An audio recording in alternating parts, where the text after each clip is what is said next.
Boa tarde, Bruno Migliozzi. Boa noite, Bruno Migliozzi. O que você me conta diretamente de Dallas?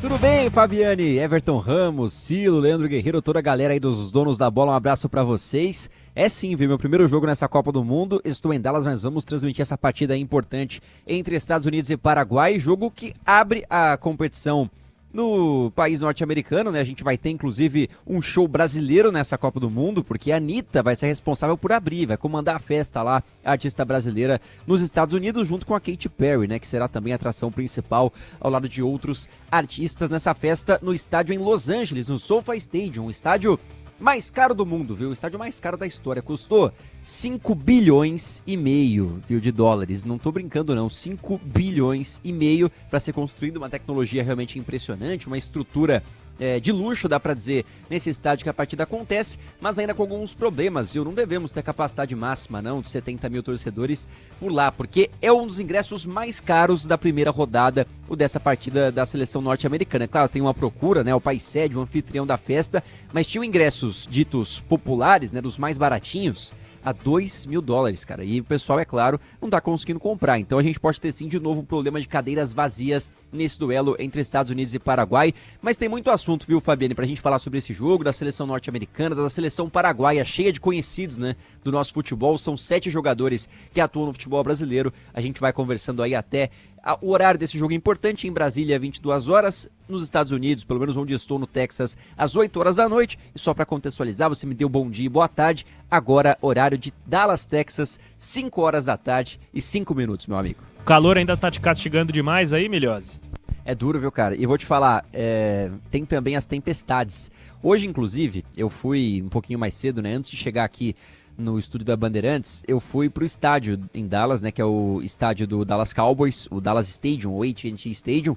E aí, cara, enquanto eu tava lá dentro, né, fazendo uma visita, conhecendo a estrutura que a gente vai trabalhar ao longo dessa Copa do Mundo, rolou uma tempestade. E eu fiquei preso no estádio, cara. Quase que eu me atrasei pra estar aqui com vocês, justamente por conta disso, porque teve uma tempestade do absoluto nada. Tava um calor danado, e aí teve uma tempestade e ninguém pode sair. A mulher falou, ó, o portão tá fechado, quando parar a chuva, deixa você sair. Então eu fiquei, de certa forma, preso no estádio. É o tipo de coisa que pode acabar acontecendo, né? Ainda não rolou nessa Copa do Mundo, mas nos Estados Unidos é bem possível que aconteça em algum momento esse tipo de paralisação por conta de chuva, né? Algum problema de logística associado à questão climática. Hoje, no entanto, fiquei preso, mas cheguei a tempo. Vamos ver o que acontece aí, porque a previsão, pelo menos para o jogo de hoje à noite, é de que não teremos chuva em Los Angeles, meu amigo. E o que esperar da última anfitriã estrear nessa Copa do Mundo, né? Já tivemos o México estreando com vitória, o Canadá, um empate até com um gosto de vitória por ter ido buscar na reta final da partida, criou para vencer, e os Estados Unidos agora precisando manter esse bom nível dos estreantes até aqui, né? Mas o Paraguai promete também ser uma parada dura, né?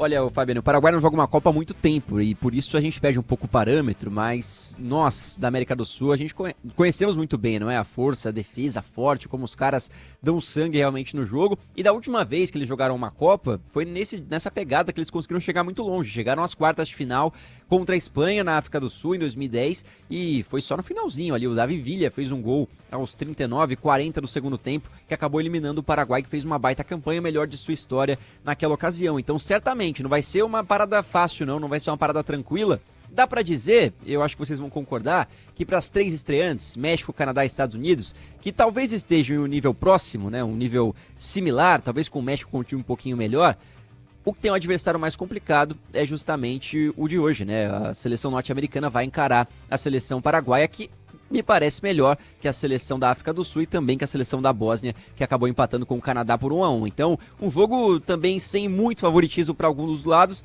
mas ainda assim é uma promessa grande de festa, expectativa em cima desse time norte-americano, que não teve muitos jogos de teste assim no ano passado, mas esse ano promoveu alguns amistosos que dá pra gente entender que, apesar da evolução, do trabalho do Pochettino, que é um técnico argentino, não consegue ainda colocar a seleção norte-americana no parâmetro das candidatas, né, do futebol europeu. Porque, olha, eles enfrentaram, durante este ciclo, Portugal, Bélgica e Alemanha, nesses últimos amistosos. Perderam os 3, não conseguiram resultados contra nenhum dos times. O último foi contra a Alemanha, perderam por 2-1, mas antes disso também venceram o Senegal, que é uma seleção africana bem cotada aí, venceram por 3-2, tem alguns outros bons resultados. No ano passado, 2025, teve um amistoso entre Estados Unidos e Paraguai, e a seleção norte-americana venceu por 2-0, o Paraguai perdeu. Então, mesmo que os resultados norte-americanos não sejam tão bons, ainda dá para colocar, acho que um grande equilíbrio nesse duelo de hoje à noite, viu, meus amigos?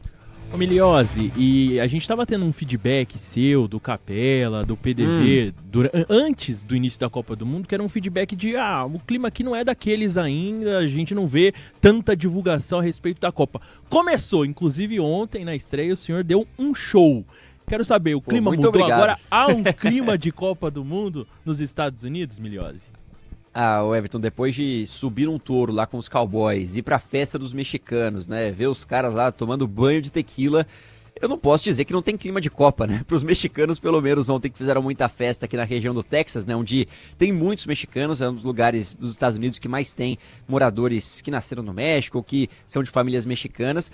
Mas, assim, entre os norte-americanos eu não vi tanta comoção, não. Talvez a região aqui não seja a que mais respira o soccer, né? Que mais respira o futebol, até pela tradição. Não tem aí times muito antigos, né? Ou grandes jogadores que jogam por aqui, como em Miami, que tem o Lionel Messi.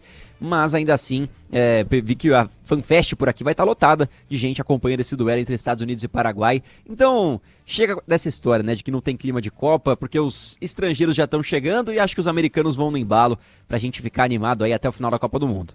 Um abraço pro Fernando Carpinelli, que está na nossa audiência com os donos da bola aqui agora. 7h10, acaba de marcar o relógio. Eu Decilo, acho que um resultado vitorioso para os Estados Unidos hoje pode representar talvez uma imersão maior do público nativo na Copa do Mundo, não? É o que se espera, né? Eu inclusive, no bolão que tá rolando lá no esporte, lá na TV, boa noite para você, Miliose, parabéns pelo trabalho, tenho acompanhado aí, o tour é bravo, hein? Pô, obrigado, Ciro. Você viu, cara? Viu o tamanho do chifre do colega lá? Eu vi. Parabéns. Mas obrigado, meu amigo. Eu acho que sim, eu acho que pode puxar no bolão lá. Eu apostei em todos os anfitriões, né?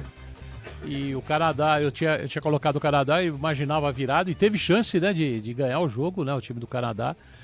Mas eu acho que Estados Unidos contra o Paraguai, a gente conhece muito dos jogadores paraguaios, sobretudo os que atuam aqui no futebol brasileiro, né, do Palmeiras, tem o Maurício.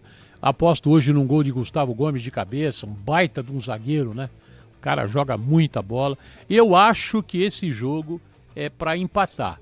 Mas é um adversário pesado. O Paraguai é um adversário, embora não tenha lá tanta tradição recente em Copa do Mundo, eu me lembro da seleção paraguaia que tinha o Gamarra, o zagueiro que não fazia falta. Não é que não faz falta porque ninguém sente a falta dele. Ele não fazia falta mesmo, né? Teve uma Copa do Mundo que ele passou sem...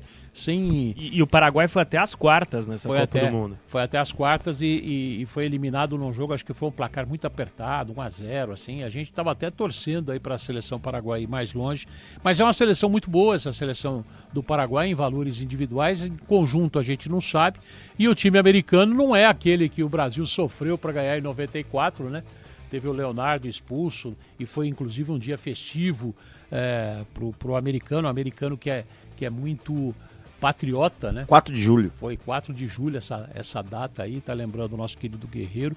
A minha expectativa é de empate. Eu coloquei no bolão lá 2-2. O que você acha, Miliose? Ou você acha que vai ser por aí também? Ou você acha que tem um ligeiro favoritismo para algum dos lados, hein, querido? Olha, Silo, eu acredito que teremos uma noite de Copa Libertadores no meio da Copa do Mundo, viu? Acho que os paraguaios vencem por 1-0 na retranca, na catimba. Vão colocar aí umas questões que talvez os norte-americanos não estejam acostumados, né? Nessa Copa do Mundo eles podem se surpreender com a postura do Paraguai. Eu apostaria no Paraguai. Acho que vai ser 1-0 sofrido e tô com você, viu? Gol de cabeça do Gustavo Gomes. Miliose, provável time dos Estados Unidos, provável time do Paraguai, manda bala aí pra gente. Vamos lá, eu vou passar aqui as equipes e também tentar contextualizar quais são os principais destaques, né? Os jogadores que podem ali aparecer e chamar atenção nessa noite. Vou começar pela equipe norte-americana, que tem um time provável de Freeze no gol, ele é goleiro do New York City. Na zaga tem o Freeman joga no Vila Real, também o Mackenzie e o Ring. O Ring é um dos jogadores, dos poucos aí, que tá na MLS, né? Na Liga Norte-Americana, são 3 no time titular. Meio de campo tem jogadores mais rodados, mais experientes. O Adams, o Tillman, que joga no Bayer Leverkusen, e o McKennie, que joga na Juventus, é um dos destaques. Aí tem 2 alas, na direita o Dest, Serginho Dest, que joga no PSV da Holanda, ele na verdade nasceu na Holanda, né, e acabou optando por defender a seleção norte-americana. Na esquerda, o Robinson. No ataque, os 2 principais destaques da seleção norte-americana, no time provável, o Pulisic, que é o camisa 10, né, o craque dessa seleção, jogou no Chelsea, tem uma passagem interessante também por outras equipes do futebol europeu, hoje atua no Milan, da Itália, e é um dos principais nomes por lá, consegue aí ser o responsável pelas esperanças norte-americanas de ter aí um jogador de destaque nessa Copa do Mundo. Já o centroavante é o Balogun, é um jogador que joga no Mônaco, ele é de descendência nigeriana e tem 19 gols nessa temporada europeia aí pelo time do Mônaco, então um cara de destaque, sabe fazer gol e certamente é a arma mais letal da equipe norte-americana. Já o time paraguaio tem vários conhecidos, mas eu vou passar aqui os prováveis, porque dos 7 que jogam no futebol brasileiro, imagino que 3 comecem entre os 11, só 3. Vamos lá, com Orlando Gil no gol, na direita o Cáceres, linha de zaga de Alderete e Gustavo Gomes aí do Palmeiras. Pela esquerda o Júnior Alonso, do Atlético Mineiro, deve ser utilizado. Meio de campo de Cubas, Diego Gomes, Bobadilha do São Paulo e Almiron. É o time provável no ataque, Júlio Enciso e o Sanabria, que joga no futebol italiano. Só um detalhe, viu? O Enciso tem hoje um mistério sobre a sua participação ou não, né? O Alfaro não revelou se ele tem condições físicas ou não, teve uma lesão na coxa, participou só da última atividade, mas deve ser utilizado, é uma promessa aí, um dos principais nomes, a joia paraguaia, o Júlio Enciso, atacante, e aí tem o Sousa no banco de reservas, também tem o Balbuena, que joga no Grêmio, também o Maurício, que é um brasileiro naturalizado, vai ficar à disposição, então vários nomes conhecidos hoje na seleção paraguaia, que entra em campo às 10 da noite, meus amigos. Ô, Milho, sabe que teve um amigo meu que falou que ia torcer pro Paraguai na Copa e desistiu porque o Romero não foi convocado, né? Eu falei, pô, nada a ver pra esse amigo meu, torce pro Brasil aí, pô, torce pro Brasil, esquece Corinthians agora, Eu até né? sei que é. Aí ele desistiu de torcer pro Paraguai deve estar doído, né? Tenho porque certeza. O Romero, o Maurício se naturalizou, gente, em fevereiro desse ano, e ele foi convocado pela primeira vez em março. E jogou poucos jogos, mas jogou bem. Nas últimas partidas do Paraguai conseguiu sua vaga. Mas imagino que o Romero, que participou do ciclo inteiro, né, Fabiano? Deve estar mordido aí. Não só ele, como talvez o seu irmão gêmeo também, o Oscar Romero, ficaram de fora da convocação do Gustavo Alfaro.